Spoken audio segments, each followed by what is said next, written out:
Hello students. आज हम पढ़ेंगे सॉलिड स्टेट के अनदर टॉपिक को जिसका नाम है crystal lattices and unit cells. We know जो हमारा क्रिस्टलाइन सॉलिड्स होते हैं उसमें डेफिनेट एंड रेगुलर ज्योमेट्री होती है।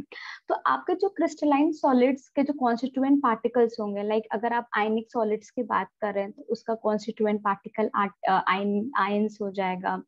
मॉलिक्यूलर सॉलिड की बात कर रहे हैं तो उसका कॉन्स्टिट्यूएंट पार्टिकल मॉलिक्यूल्स होगा। तो कोई भी क्रिस्टलाइन सॉलिड, ऐसा कोई भी क्रिस्टलाइन सॉलिड जिसका कॉन्स्टिट्यूएंट पार्टिकल्स का एक रेगुलर अरेंजमेंट होता है स्पेस में, 3D स्पेस में, उसको हम कहते हैं क्रिस्टल लैटिस।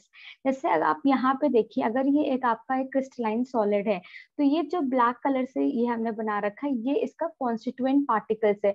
आपको दिख रहा है उसका एक प्रॉपर रेगुलर अरेंजमेंट है, दिखाई पड़ा ना। तो ऐसे अरेंजमेंट को हम कहते हैं क्रिस्टल लैटिस। ठीक है। क्रिस्टल लैटिस की आपकी कुछ कैरेक्टरिस्टिक्स होती है, जैसे कि ये जितने भी पॉइंट्स आपको इस क्रिस्टल लैटिस में दिख रहे हैं, इस तरह के जितने भी पॉइंट्स आपको दिख रहे हैं इसको हम कहते हैं लैटिस पॉइंट। ये क्या कहलाते हैं? Lattice point. और ये जो आपके लैटिस पॉइंट होते हैं ये आपके किसको रिप्रेजेंट करते हैं? ये आपका रिप्रेजेंट करते हैं कॉन्स्टिट्यूएंट पार्टिकल्स, यानी जो क्रिस्टलाइन सॉलिड आप ले रहे हैं, जो भी टाइप का क्रिस्टलाइन सॉलिड ले रहे हैं उसका जो कॉन्स्टिट्यूएंट पार्टिकल्स होगा। फॉर एग्जांपल अगर आपने आयनिक सॉलिड्स लिया तो ये जो आपका लैटिस पॉइंट्स होगा वो किसको रिप्रेजेंट करेगा? आयंस को। ओके। और जो आपके ये लैटिस पॉइंट्स होते हैं, जैसे कि मान लीजिए ये लैटिस पॉइंट है, ये लैटिस पॉइंट है, इसको जब आप ऐसे प्रॉपर स्ट्रेट लाइन से अरेंज करते हैं या ज्वाइन करते हैं देन आपके जो लैटिस की ज्योमेट्री होती है दैट कम्स आउट। ओके। तो ये है हमारा क्रिस्टल लैटिस। अब अगर आप इसको बहुत ध्यान से देखें, इस क्रिस्टल को बहुत ध्यान से देखें, तो ऐसे एक क्यूब आप कोई भी किसी भी साइड पे ऐसे करके एक क्यूब आप ऐसे ले लीजिए।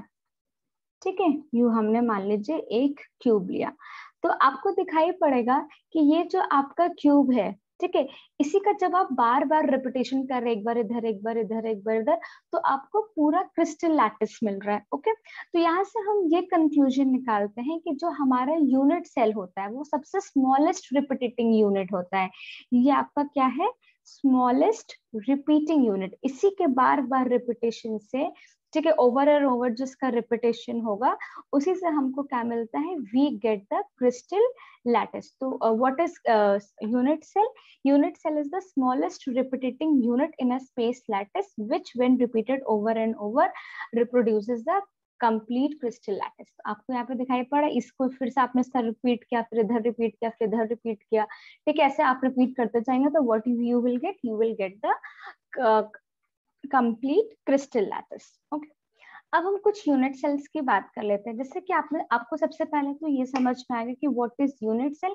यूनिट सेल इज द किसी भी क्रिस्टल लैटिस का जो सबसे स्मॉलेस्ट यूनिट होगा, ठीक है, उसी को हम कहते हैं unit cell, smallest unit. Okay. ये रिपीटिंग स्मॉलेस्ट यूनिट। अब आपका जो यूनिट सेल होता है उसको कैरेक्टराइज करने के लिए, उसको और अच्छे से बताने के लिए हम दो चीज का यूज करते हैं। एक है हमारा एज लेंथ, ठीक है, एज लेंथ, एज लेंथ, ये, ठीक है, ये जो आपको दिखाई पड़ रहा है, ये जो तीन एजेस है परपेंडिकुलर, ये दिस ए बी एंड सी, ये आपका ए बी सी, ये एज लेंथ। एंड दूसरा जो आपका यूज होता है वो आपका क्या होता है? उसको हम कहते हैं एक्सियल एंगल्स। ठीक है, जैसे आपको दिखाई पड़ रहा है कि किसी भी दो एज लेंथ के बीच में जो एंगल है, जैसे कि बीसी के बीच में जो एज एंगल है उसको हम अल्फा कह रहे हैं, एसी के बीच में बीटा गामा।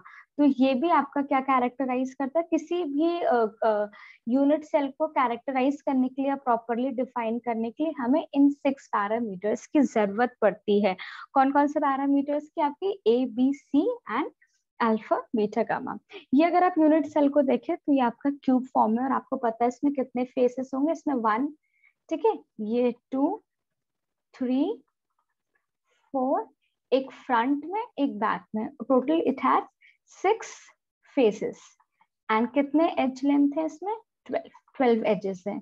ठीक है, सॉरी एजेस, कितने एजेस है? 12। ये आपको दिखाई पड़ रहा है 1 2 3 4 5 6 7 8 9 10 11, 12. What are edges?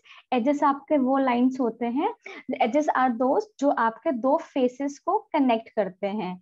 जैसे कि अगर आप मान लीजिए आपने ये फेस लिया है, this yellow one and this yellow one, ठीक है, तो ये जो लाइन इन दोनों को जोड़ रही है, ठीक है, दिस, ये क्या कहलाएगी? ये आपकी एज कहलाता है, ठीक, this is your age.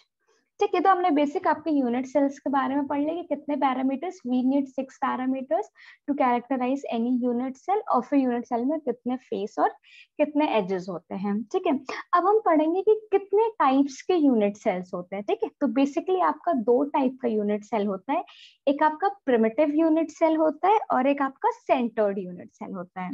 Okay, तो ये देखिए, ये आपका एक यूनिट सेल है जो रिपीट बार, जिसके कंटिन्यूअसली रिपीटेशन से आपको क्रिस्टल लैटिस मिलेगा। तो पहला जो हम पढ़ेंगे वो है हमारा primitive unit cell. Primitive unit cells ऐसे यूनिट सेल्स होते हैं जिसमें जो आपका कॉन्स्टिट्यूएंट पार्टिकल्स है, कॉन्स्टिट्यूएंट पार्टिकल्स चाहे आयंस हो, ठीक है, चाहे एटम्स हो या मॉलिक्यूल्स, यानी जिस भी प्रकार का आप क्रिस्टलाइन सॉलिड लेंगे उसका जो कॉन्स्टिट्यूएंट पार्टिकल्स है, ठीक है, हम उन सब की बात कर रहे हैं। तो आपका प्रिमिटिव यूनिट सेल्स ऐसे यूनिट सेल्स होते हैं जिसमें जो आपका कॉन्स्टिट्यूएंट पार्टिकल्स होते हैं वो किस में प्रेजेंट होते हैं? वो सिर्फ आपके कॉर्नर्स पे प्रेजेंट होंगे। ओके, ऐसे यूनिट सेल को हम कहते हैं प्रिमिटिव यूनिट सेल। जो सेकेंड टाइप का यूनिट सेल्स पढ़ते हैं वो क्या होता है? आपका सेंटर्ड यूनिट सेल्स।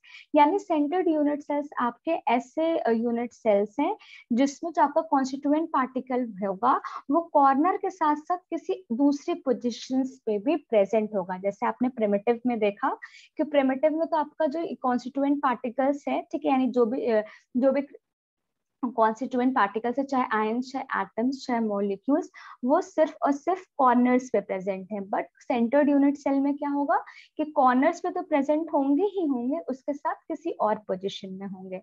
तो आपका जो सेंटर्ड यूनिट सेल्स होता है उसके भी 3 टाइप्स हम पढ़ेंगे। पहला जो हम पढ़ेंगे वो है हमारा body centred unit cells. Body centred, ये नाम से ही पता चल रहा है, बॉडी सेंटर्ड। यानी बॉडी सेंटर्ड ऐसा यूनिट सेल है जिसमें आपका जो कॉन्स्टिट्यूएंट पार्टिकल होगा वो कॉर्नर के साथ साथ कहाँ पे और प्रेजेंट होगा? बॉडी सेंटर पे। ठीक है, जैसे आप यहाँ पे देखिए, ये आपके 1 2 3, ठीक है, ऐसे करके पूरा आपके 8 कॉर्नर्स पे प्रेजेंट है, ठीक है, और एक बॉडी पे प्रेजेंट है। तो ये आपका कैसा यूनिट सेल हो गया? ये आपका हो गया बॉडी सेंटर्ड यूनिट सेल। दूसरा है face centred unit cell. Face centred unit cell ऐसे यूनिट सेल्स होते हैं जिसमें आपका कॉन्स्टिट्यूएंट पार्टिकल्स कॉर्नर के साथ साथ जितने भी आपके यूनिट सेल में फेस होंगे उन सबके सेंटर पे प्रेजेंट होता है। तो जैसे हम अगर देखें तो ये हमारे 8 कॉर्नर्स पे तो प्रेजेंट है, उसके साथ इसमें कितने फेस प्रेजेंट है? 1 2 3 4, एक सामने फ्रंट में, एक बैक में 6। तो आपके कॉर्नर्स के साथ साथ जितने भी 6 फेसेस हैं उन सबके सेंटर पे भी आपका क्या प्रेजेंट होगा? यहाँ पे आपके सेंटर पे भी आपका कॉन्स्टिट्यूएंट पार्टिकल्स प्रेजेंट होगा। ये होता है आपका फेस सेंटर्ड यूनिट सेल। ठीक है, तो अगर हम बात कर ले यहाँ पे कितने टोटल कॉन्स्टिट्यूएंट पार्टिकल्स प्रेजेंट है? 1 2 3 4 5 6 7 8 9, ठीक है, 9 प्रेजेंट है। यहाँ पे कितने होंगे? आपके 8 कॉर्नर्स पे एंड 1 2 3 4 5 6 फेसेस पे। तो टोटल कितना हो गया? 14 हो गया। जो नेक्स्ट हम पढ़ेंगे वो है हमारा एंड सेंटर्ड यूनिट सेल्स। ठीक है, सेंटर्ड से आप जहां पे आपको सेंटर वर्ड दिखाई पड़ जाएगा आप समझ जाइएगा कि कॉर्नर पे तो प्रेजेंट होना ही होना है। ठीक है, कॉर्नर इज लाइक मैंडेटरी, उसके अलावा कहीं और भी प्रेजेंट हो सकता है। ठीक, तो अगर हम एन सेंटर्ड यूनिट सेल की बात करें तो एन सेंटर्ड यूनिट सेल आपका ऐसा यूनिट सेल होता है जिसमें जो कॉन्स्टिट्यूएंट पार्टिकल्स प्रेजेंट होते हैं वो कॉर्नर पे तो प्रेजेंट होते हैं, उसके साथ साथ किसी भी दो अपोजिट फेसेस के सेंटर पे प्रेजेंट होंगे। ठीक है, ये बात गौर करने वाली है, अपोजिट फेसेस।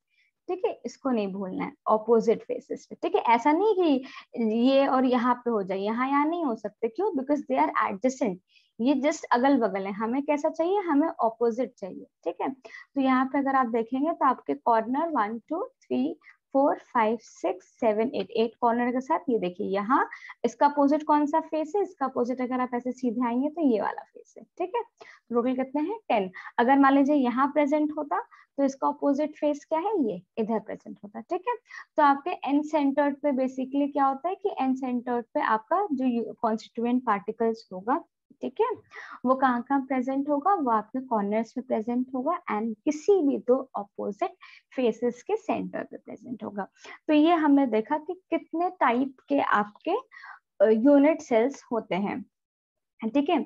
तो अब आपने देखा कि वैसे तो जो आपके क्रिस्टल्स होते हैं, ठीक है, वो बहुत तरीके के होते हैं, ठीक है, बहुत अनगिनत वैरायटी के होते हैं, बट हम बेसिकली 7 रेगुलर फिगर्स की बात करते हैं, ठीक है। और इन 7 रेगुलर फिगर्स को हम कहते हैं क्रिस्टल सिस्टम, यानी जो आप क्रिस्टल की अभी आप बात कर रहे थे, क्रिस्टल लैटिस की आप बात कर रहे थे, वो होते तो बहुत तरीके के हैं, बट हम इनकी बात करते हैं, हम बेसिक 7 की बात करते हैं, ठीक है। ज्यादातर इन्हीं के बारे में पढ़ते हैं और इन्हीं का ही डिस्कशन करते हैं। तो ब्रेविस एक फ्रेंच के मैथमेटिशियन थे, ठीक है। उन्होंने क्या बताया कि आपका जितना भी क्रिस्टल है, ये 7, ठीक है, ये 7 क्रिस्टल है, तो इन 7 क्रिस्टल का जो मैक्सिमम या जो possible 3D dimensional like shape हो सकता है, या to be very precise variation, ठीक है, इन 7 क्रिस्टल सिस्टम का जो भी पॉसिबल 3 डायमेंशनल लैटिस अरेंजमेंट हो गया या जो वेरिएशन हो गया, वो टोटल कितने होते हैं 14। तो अगर कोई आपसे पूछे कि ब्रेविस लैटिसेस टोटल कितने होंगे, तो कितने हम बताते हैं 14, ठीक है। अब हम इनके बारे में एक एक पढ़ते हैं। जैसे कि अगर मान लीजिए आपने क्यूबिक क्रिस्टल सिस्टम लिया, ठीक, तो आपने एक ऐसा क्रिस्टल लिया जिसका जो क्या है क्यूबिक है, तो अब उसके एज लेंथ क्या होंगे, क्योंकि हमने आपको बताया ये एक यूनिट सेल हो गया और एक यूनिट सेल 6 पैरामीटर से डिफाइन होता है, 3 आपका उसका एज लेंथ एंड 3 आपका एक्सियल लेंथ, ठीक है।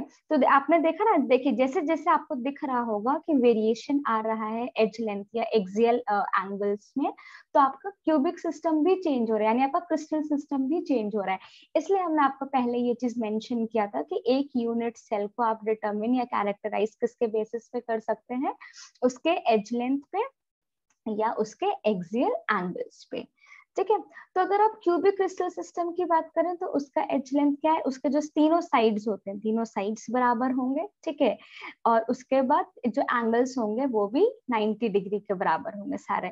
अब बात आती है कि अगर आप क्यूबिक क्रिस्टल को लीजिए, ठीक है, तो उनका जो अरेंजमेंट हो सकता है, 3 डायमेंशनल अरेंजमेंट होता है, वो कितने हो सकते हैं। तो आपका क्यूबिक क्रिस्टल सिस्टम या तो प्रिमिटिव की तरह एग्जिस्ट कर सकता है, या फेस सेंटर्ड यूनिट सेल की तरह एग्जिस्ट कर सकता है, या तो फिर सॉरी बॉडी सेंटर्ड या फेस सेंटर्ड। तो ये इसके पॉसिबल वेरिएशन है। ऐसा अगर आप टोटल वेरिएशंस को काउंट कर लेंगे तो इट विल कम आउट 14, इसलिए इसको 14 ब्रेविस लैटिसेस भी कहा जाता है, ठीक। ऐसे आपने अगर टेट्रागोनल का देखा तो आपने देखा कि 2 साइड्स बराबर है, तीसरे बराबर नहीं, और एंगल्स इसके सारे बराबर है। कौन कौन सी पॉसिबल वेरिएशन है, प्रिमिटिव एंड बॉडी सेंटर, ठीक है। ऐसे आप सबका देख लेंगे। ये टेबल बहुत इंपॉर्टेंट है, ये आपको याद होनी चाहिए, ठीक है, you have to learn this.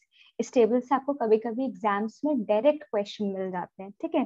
जैसे फॉर एग्जांपल वो देंगे कि मोनोक्लिनिक, जैसे अभी तो आप लोगों का ये चैप्टर इस सेशन के जो 12th के बच्चे हैं उनके लिए, तो ये वाला चैप्टर टर्म 1 में आ रहा है, और टर्म 1 आपका ऑब्जेक्टिव है। जैसे मान लीजिए उन्होंने आपसे दिया कि what is the edge length of monoclinic, ठीक है, मोनोक्लिनिक।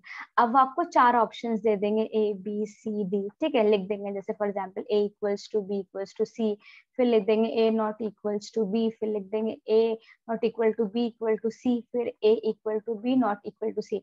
अब आपको पता है कि ये आपको डायरेक्ट इस टेबल से ही आंसर करना था। अगर ये टेबल आपको याद होता तो आप देखते हैं कि मोनोक्लिनिक का एज लेंथ क्या है, ए नॉट इक्वल नॉट बी, मतलब तीनों एज लेंथ आपस में इक्वल नहीं है, तो आपका ऑप्शन बी हो जाता है, ठीक है। तो ये टेबल आपको पूरी याद करनी है, ठीक है। इसमें आपको पूरे क्रिस्टल सिस्टम्स के नाम याद होना चाहिए, वेरिएशन भी याद होना चाहिए, और कितने इसमें एज लेंथ का क्या रिलेशनशिप है एंड एंगल्स का क्या रिलेशनशिप है, ठीक है। इस टेबल में 3 चीज जो आपको इम्पोर्टेंट नोट करने वाली है, या जो आपको मेंशन मतलब स्पेसिफिक मेंशन देना चाहिए, वो ये है कि अगर हम इन 7 है ना, 7 crystal system and 14 Brevis lattices है, ठीक है। तो इन 7 क्रिस्टल सिस्टम में से अगर कोई आपसे पूछे कि सबसे ज्यादा सिमेट्रिक क्रिस्टल सिस्टम, सिमेट्रिक मतलब जिसका ऑलमोस्ट पूरी पूरी सिमेट्री हो, तो अगर आप symmetric, most symmetric crystal system की बात करेंगे तो आपका क्या हो जाएगा, क्यूबिक। Y cubic? क्योंकि इसके सारे एज लेंथ बराबर है एंड एंगल्स बराबर है। ठीक है, तो जो आपका क्यूबिक होता है, क्यूबिक क्रिस्टल सिस्टम होता है, वो क्या होता है, मोस्ट सिमेट्रिक। ठीक है, सबसे ज्यादा सिमेट्री इसी में पाई जाती है। ठीक है, और अगर हम पूछे लीस्ट सिमेट्रिक, लीस्ट सिमेट्रिक क्या होगा, आप देख के बताइए इसमें से लीस्ट सिमेट्रिक क्या होगा। Yes, triclinic. Triclinic will be least symmetric. क्यों? क्योंकि देखिए इसमें इसके ना ही एज लेंथ बराबर है और ना ही आपके एंगल्स बराबर है, तो सबसे कम सिमेट्री जो आपकी पाई जाएगी वो है आपके ट्राइक्लिनिक में। ठीक है, और एक और चीज जो आप ध्यान सकते हैं कि इन सारे 7 क्रिस्टल सिस्टम में से जो मैक्सिमम, ठीक है, अगर आप ध्यान दीजिए, जो आपका जो आपका मैक्सिमम वेरिएशन शो कर रहा है, दिख रहा है ये, ठीक है, वो कौन सा क्रिस्टल सिस्टम शो कर रहा है, वो आपका ऑर्थोरोम्बिक कर रहा है। तो ये 3 बात यहाँ से आपको याद रखनी पड़ेगी टेबल के साथ साथ। टेबल तो आपको पूरी याद होनी चाहिए, ठीक है, उसके साथ साथ आपको ये भी दिखना चाहिए कि जो आपका ऑर्थोरोम्बिक है उसमें आपका मैक्सिमम जो है वो वेरिएशन हो रहा है। ठीक है, आई होप आपको ये समझ में आया होगा। कोई भी डाउट होगा तो डू लेट मी नो। ठीक है, and thank you so much for watching. Thank you.